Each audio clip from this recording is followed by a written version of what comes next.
Welcome to An Honorable Profession, a podcast giving America hope since 2018. I'm Ryan Coonerty. Along with Debbie Cox Bultan of the New Deal, I'm lucky enough to be your co-host.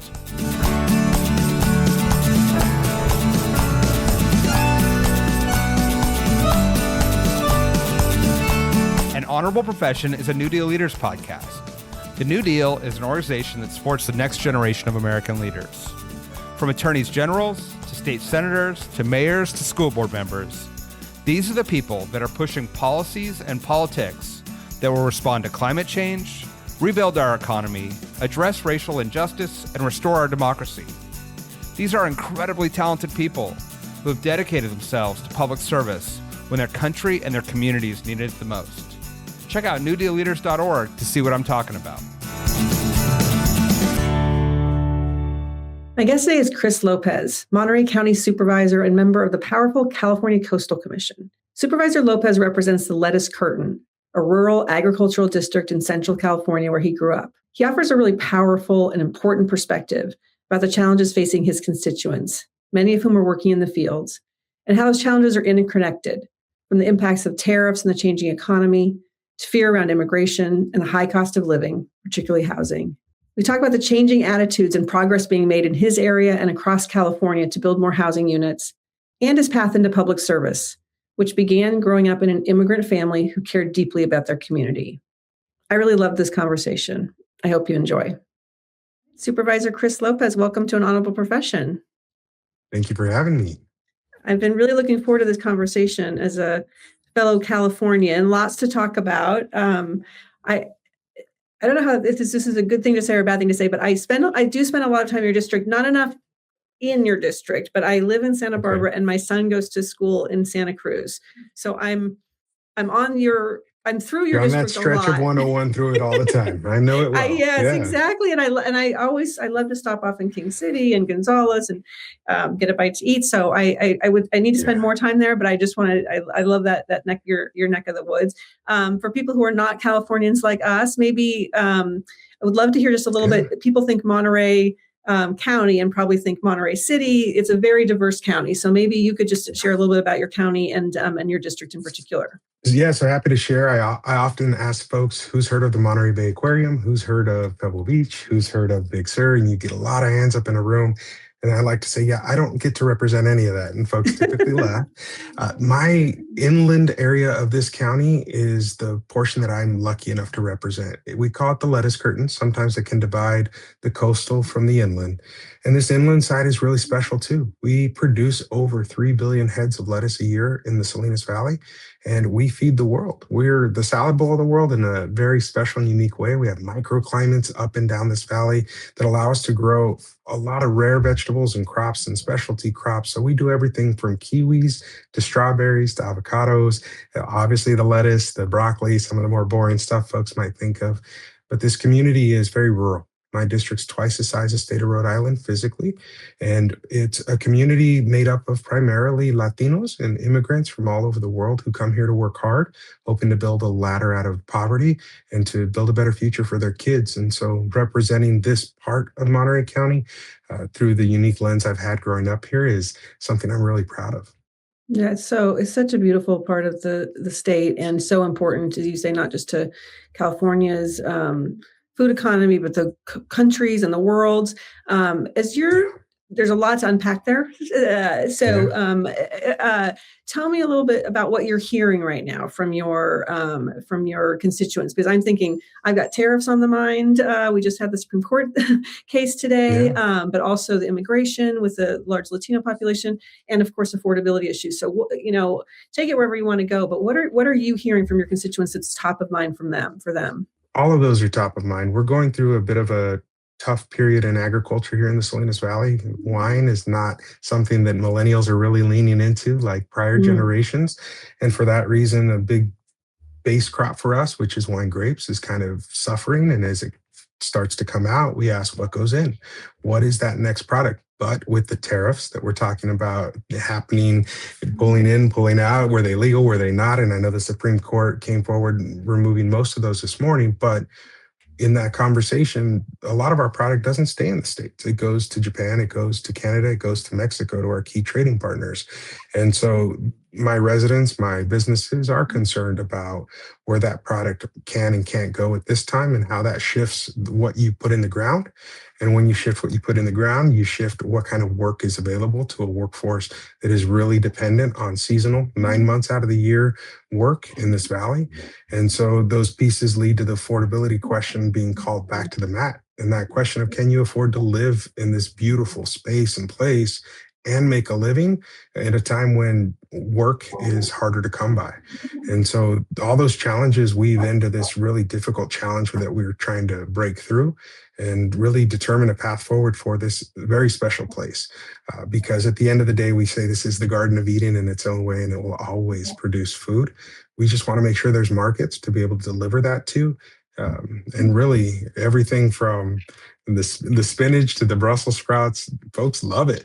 But how do you make sure that it gets to them in a way that allows us to continue to do what we do, which is make a living and create that ladder out of poverty?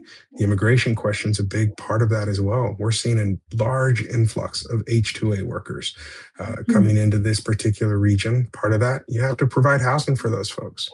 And so in that, we're developing a lot of housing specifically targeted to H-2A.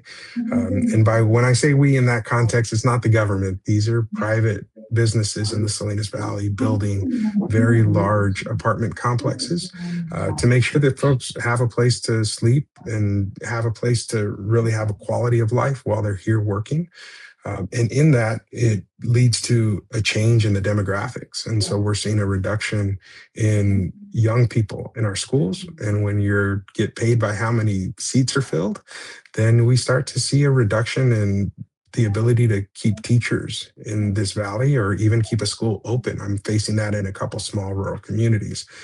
The immigration question, big picture, my communities are scared.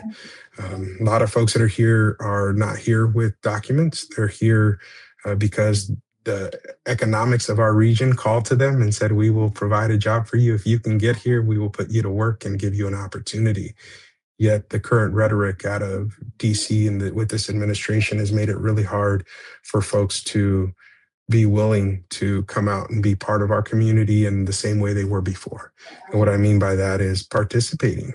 Are they going to start a business? Our immigrants are the folks who start businesses throughout our country, and especially here in the Salinas Valley.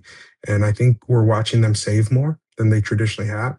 Out of fear that, well, I might have to go back sooner rather than later. And if so, I'm going to have that money in a place that I can access it rather than spending it on a new couch at a restaurant on a weekend. So it's definitely changing our local economy in more ways than one. Yeah, I love how you talked about that, just everything being so interconnected, because it's true. And just to walk through this impacts this, impacts this.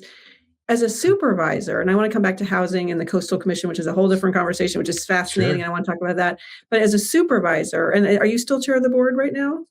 So, no, I rolled off that in January. So okay, in January. So, but as supervisor, well, and you have your hands full with just as a supervisor and a coastal commissioner. But how do you even think about tackling some of that as a supervisor? Some of what you talked about is federal policy. A lot of it is federal policy. A lot of it is perception. Some of it, presumably, is there's some local policy that making you can do. But like what, however you want to answer that question, like what is a day in the life, or how do you even think about, how you want to tackle any of those individual things that are also, like you said, just connected to each other? They're really interconnected. And I think for me at the base is housing, right? That kind of question about quality of life and what draws people to a region. We had a really cool project here that a company, Tennemer and Anno is the name of the ag vertically integrated. They do everything from developing the robots to putting seed in the ground and planting the crop to harvesting the crop, and all the way to the shelf, you can find their label. An incredibly historical local family, pair of families in this valley. And they were innovative in saying that, looking around, recognizing the challenge of their workforce, they wanted to build housing. And they were the first to build a large scale H2A facility in the Salinas Valley in the tiny town of Spreckles. And in that investment, what blew me away was there was an expectation that it would be for H2A. But part of the H2A process is you have to offer that work to domestic workers first. And the domestic workforce came to them. and said, if you're providing housing, we will show up. And the stories we heard, folks saying, if I come to work in the Salinas Valley due to the prices for housing, I can share a garage with somebody. Right? I can't even rent the garage myself, but I can share the garage, and I'm going to get sick because it's cold and it's wet. And I'm going to go to the doctor and I'm going to end up with medical bills that I can't afford. But if you're providing me quality housing, it's worth it. I come in and pay that smaller rate to share a beautiful apartment with somebody and be able to work and leave the season with money in my pocket. I'm in. They filled that first year, the majority of that project, with domestic workers. And I think that quality of housing that folks are looking for and hoping for, when you construct it, you can draw people in. And so with all the challenges we face in this valley, and throughout California as a whole, the cost of developing housing when a private company is building it and putting, I'll share that since then, we've probably put about 1,200 of these units, apartments, up throughout my district. And in that, the opportunity for folks to have high quality housing and have a place to spring from is really making us a competitive place in the market for labor, to be able to make sure that when that broccoli shows up on your shelf, it's not $15 per crown. Right. And $20 a clamshell, because if we have to put the labor costs and the housing costs without that into the market, our produce is no longer competitive globally, let alone locally. Yeah, so important to think about, again, how these things are interconnected. People probably don't think about the cost of housing influencing the cost of the broccoli on their grocery shelves, actually. So that's a really great way to think about that. So housing in California, it is and of course across the country, really. I mean, I talk to people from all over, and really most people are saying that this is what they're hearing the most about wherever they live. But California's long had a housing crisis, no doubt about it. There is a really important governing body in California, which is unique as far as I can tell in the country, which is called our California Coastal Commission, 12-member body that really is responsible for land use decisions up and down the coast. You were appointed to that commission by our Speaker of our House, Rivas, last year. And there seems to have really been a shift in the thinking, both not including the Coastal Commission, but really, I think statewide, on the importance of starting to build housing. And so maybe could you just start with just a quick overview for people who don't understand, have never heard of a coastal commission. They're probably like, and it's so powerful. I can't overstate how powerful it is in California. When people say, what is a coastal commission? What do you tell them? I tell them that this agency was created by the people of California to protect the coast and really the beauty of California's coastline in perpetuity.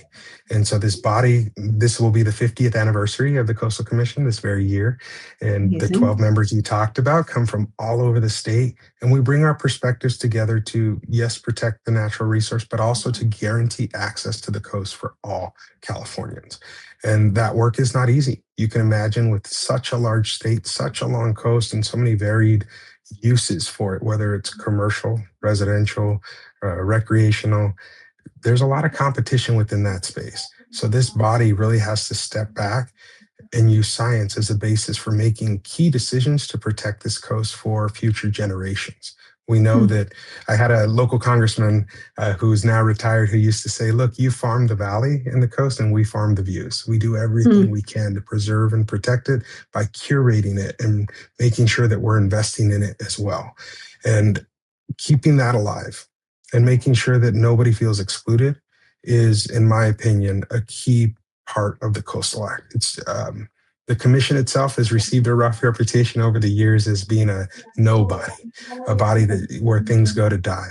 And I think that the folks we have sitting there now, the staff we have there now, is looking for ways to get to yes. And that's what you're seeing shift in articles be written about, is we recognize that we have to be part of the solution for the challenges that California faces, especially housing.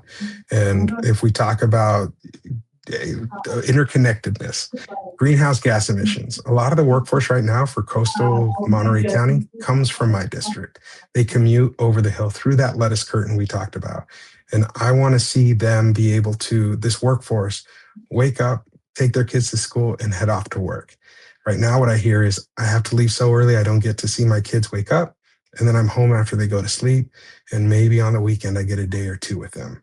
And that quality of life isn't there. But if we build housing for the workforce on the coast and their kids get to benefit from those amazing schools and those communities while seeing mom and dad and watching them be a bigger part of their lives, the outcomes are real. And so I think that is what's driving my work right now on the body, and really the perspective that I'm bringing to the table and some of these tough conversations around how we're allocating time to bring positive change in the form of housing that won't damage the coast, but really help it do what it does best, which is show off this natural beauty of California. It's so important, and I really love how you talked about that. And it is a balancing act, right? Because we know we need housing. I worked in workforce housing advocacy for a little while in California. I know that the reputation of the Coastal Commission, of which you speak, of this kind of the nobody. I like how you said that.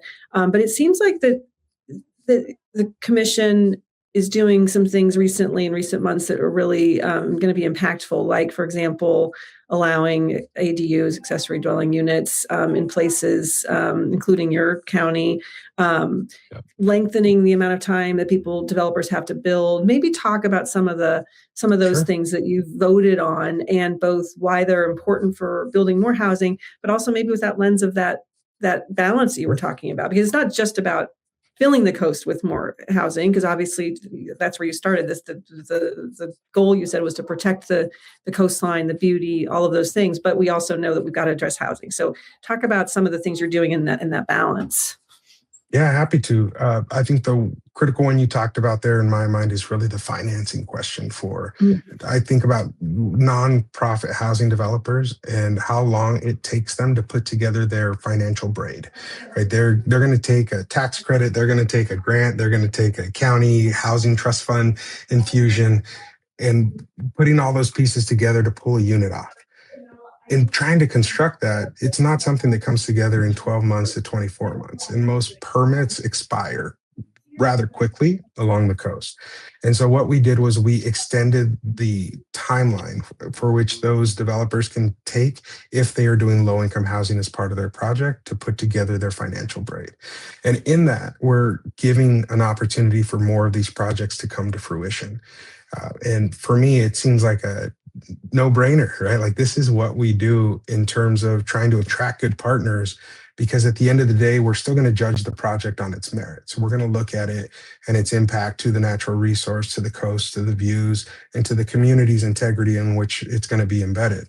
What we're hoping to do, in my mind, in the conversations I'm having with some of my colleagues, is find unique approaches for density and infill. Can we give people some allowances on height? Can we allow them to go perhaps a little deeper based on where a project may be sited, if they commit to creating some of this workforce housing, low income housing, however you want to deem it? But the fact is, we're short units, and there's challenges around RHNA, regional housing needs assessments, figures that have been put out by the state to say this is the number you have to hit. In it, there's also the piece of the construction itself is value, right? And there's also the greenhouse gas reduction. When that person who gets to live where they work, they're not going to be clogging up your road on a weekend. Yeah, they might be one more person in line at the coffee shop with the tourists, but that's a good thing, right? You're helping that coffee shop stay alive too economically. And so the big picture questions are now also coming in the form of real projects. We recently had a project for farm worker housing in Carpinteria. It's tough. We had the city in one position saying, we don't want this up against us, and the county saying, this is part of our state required RHNA figures. We're deeming this project a necessary one. And to be able to look at an infill project like that, where there was already agriculture abutting city lines, and realistically, there was actually the square that we infilled was surrounded on three sides by city development.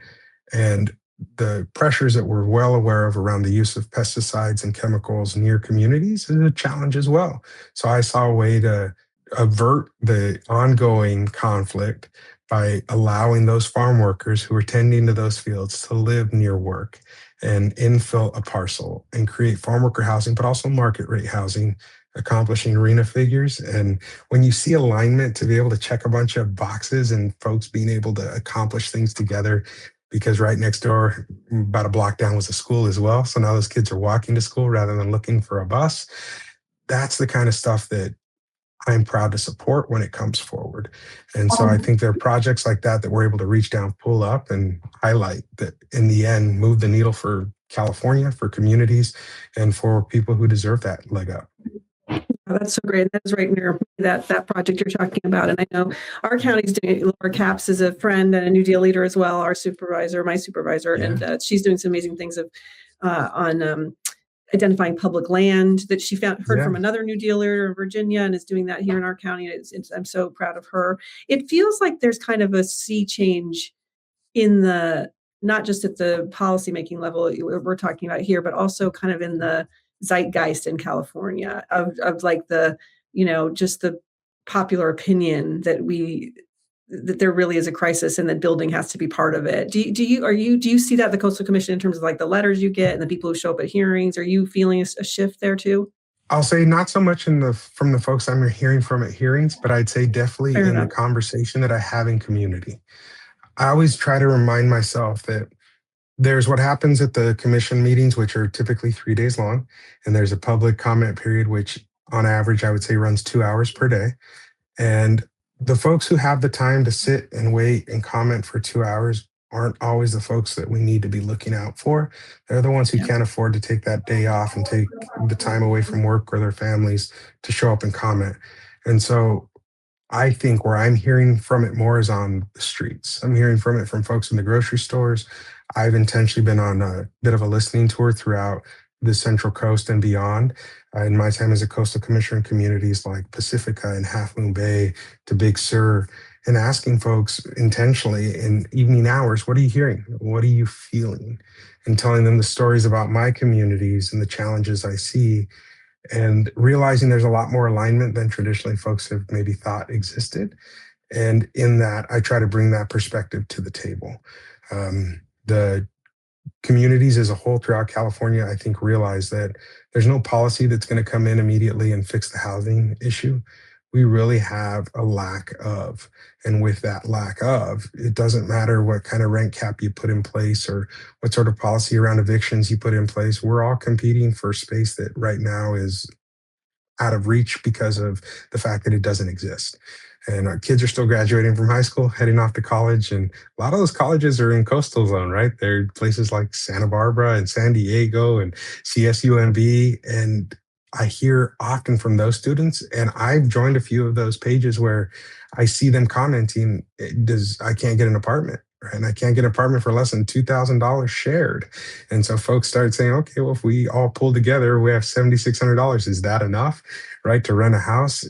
Tough conversations to see, and realizing that those are kids that should not be stressed about housing. They should be stressed about their finals and which classes they're going to take next semester.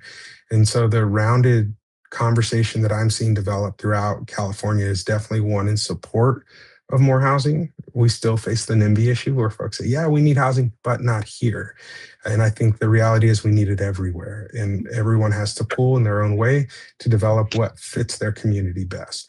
And that's, I think, a rounded opinion that I'm hearing from everybody throughout the regions that I'm lucky enough to visit in my capacity as a coastal commissioner, but also just as a supervisor.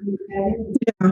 Well, as a mother of 2 college students in those coastal areas, Orange County and Santa Cruz, I could not agree more with you. But I love that we're talking, as you were talking about, started with, agriculture worker, farm worker housing, to market race. I mean, it really is. It's all of it, right? It's just we just have to have a wide berth of additional housing types, and to be creative, as you said, about where we do it. One last question on the housing front is obviously a lot of was made, and it was a very big deal when the law passed here recently, last year, I guess, to exempt some projects from environmental review if they were going to be urban projects. Is that also a tool in your toolbox at the Coastal Commission that's helping?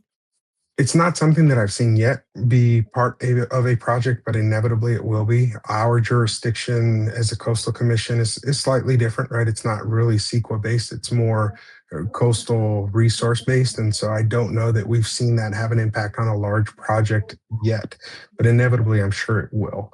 A Yeah. lot of folks have asked me about Malibu Palisades rebuilding, and I'd say that right now, based on state laws that have passed as well, we're not deep in those conversations either, because I do think that could have been a place that perhaps that law would have directly given us some challenges to have to work through which supersedes in which situation.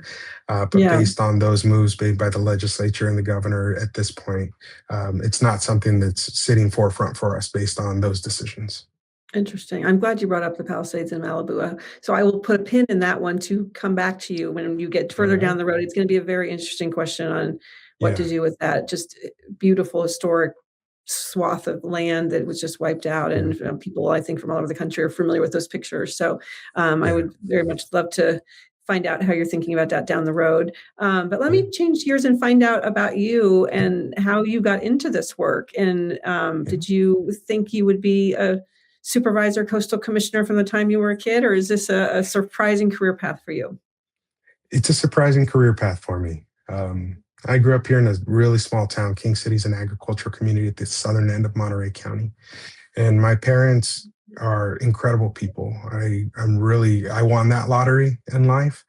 Dad's an immigrant, came over from Mexico around 12 years old and started kindergarten and graduated early and ended up getting a full ride to what was then Claremont Men's College, and got his degree in economics. Met my mom, who was a Scripsy, the all-girls school across the street. And they were lucky enough to come out. My dad went back to work in the fields after college because he didn't know really what to do with that degree. Nobody had helped him walk that path. But his dad pulled him aside one day. He was his mayordomo, or his manager in the field, and he fired him. And he said, "Look, we didn't sacrifice for 4 years for you to come back and do what you could have done without the degree. You're done." And Wow. so, right? Yeah. Just He went to wash cars, right? And it was like, well, that's a step up. He was working at a dealership. And one day walking in, there was a gentleman who was attempting to buy a pickup truck. And my dad was able to, he had all cash. And my dad said, "Don't put all the cash down. Let's actually get you multiple pickup trucks." He was trying to start a strawberry company. So he walked the gentleman through some complicated financing in Spanish and went back to wash cars. And the owner came back that day, end of the day, and said, "I understand you walk somebody through really complicated financing in Spanish. What's your background?" And he said, "Well, I've got a degree in economics." And he said, "Well, what are you doing washing cars?" And he said, "It's the only job you can give me." He started the next day as a salesman, and within 3 years, he owned his own dealership. And that dealership was here in southern Monterey County, and this place became home. But the real value that I found was watching my parents invest in this community. Everything from the Little League fields we played on to building the local community college's first campus. They took those projects seriously because they knew they wanted to leave a mark. And Mom started more than 10 nonprofits in town, and most of them are still running to this day. And I knew I wanted to have an impact like them when I grew up.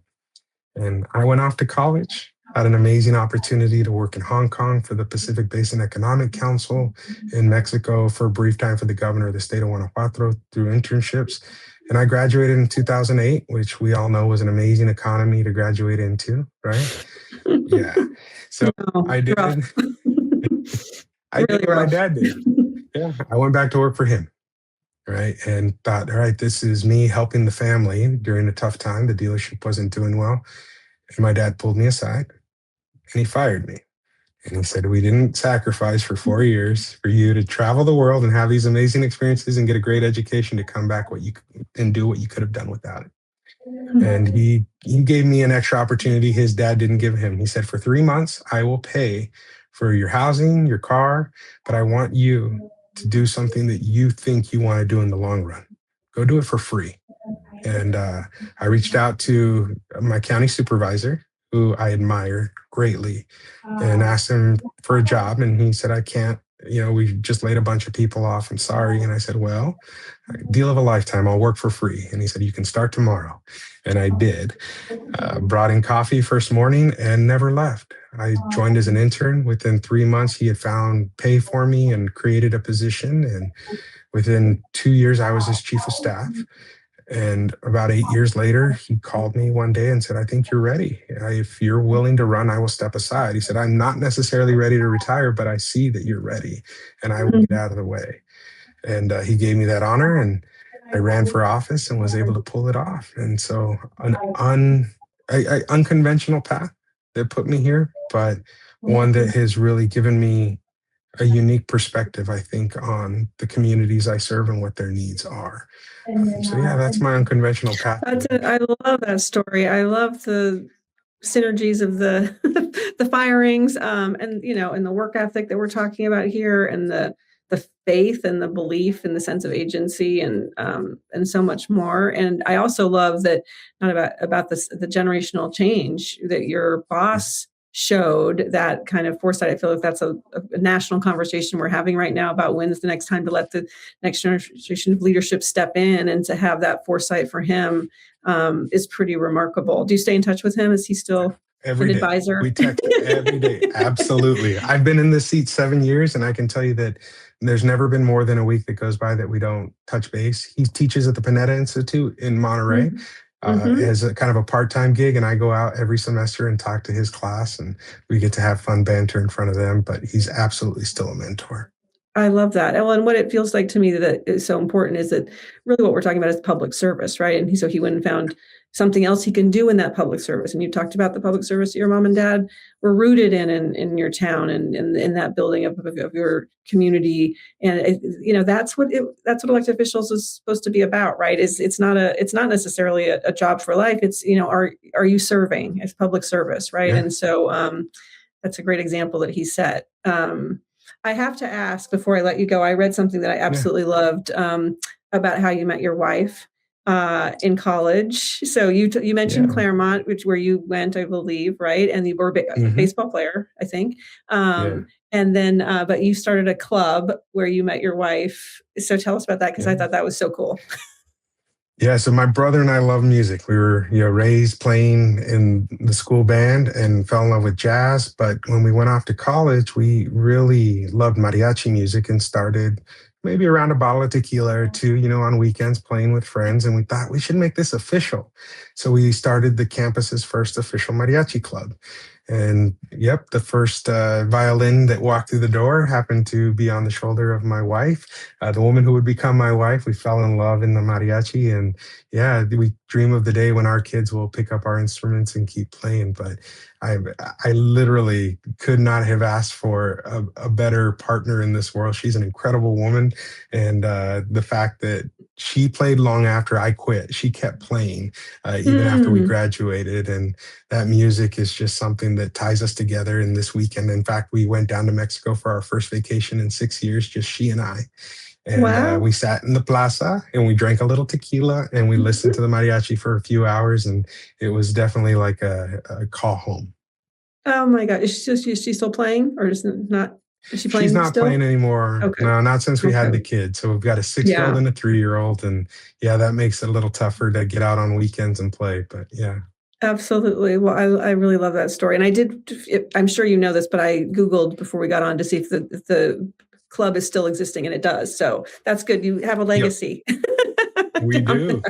And my parents donated all of the mariachi, actually the trajes, the outfits. So that was one of those things where when we started doing that, they said, you guys got to look professional. And so those same trajes are still the ones the school is using, which is pretty That's incredible. Amazing. I love that story. Well, thank you so much, Supervisor, for joining me today. It was such a pleasure to talk to you. So many important issues. And we're really excited to have you part of NewDEAL and get you more involved. And there's a lot of really good ideas out there that people can learn from you, and that I'm sure you can learn from them. So excited to have you be part of this.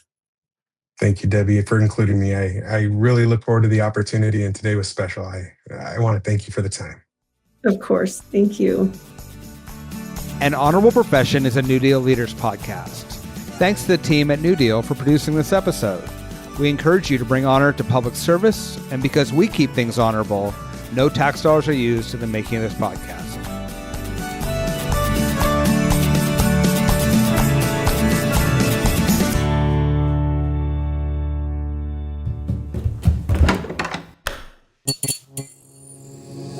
This podcast is part of the Democracy Group.